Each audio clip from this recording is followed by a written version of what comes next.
Here's how to fix Rockstar Games Launcher failed to initialize error. There are a few different methods you can try. The first solution is to launch the Rockstar Games Launcher through Steam.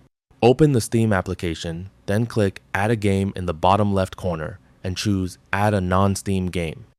From the list of applications, locate the Rockstar Games Launcher.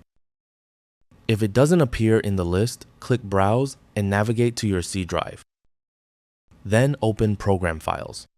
Here, go to Rockstar Games and then go to Launcher. Select launcher.exe and click Open. After adding the launcher, click Add Selected Programs. Next, open your library, find the Rockstar Games Launcher, and select Play. Check whether the launcher opens without the error. If that doesn't work, open the Start menu, search for Settings, and launch it. From the left panel, select Apps, then click Installed Apps. Use the search bar to find Rockstar Games Launcher. Click the three dots next to it and select Uninstall. Confirm by clicking Continue, then wait for the launcher to be completely removed from your computer.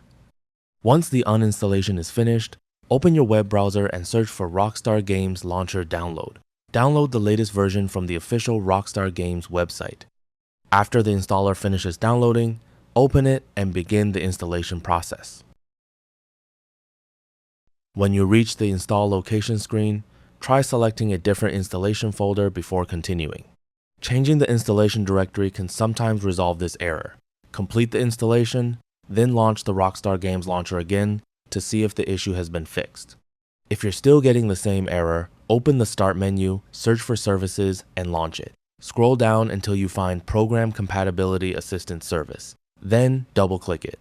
Set the startup type to Automatic and make sure the service status is Running. If the service isn't running, click Start.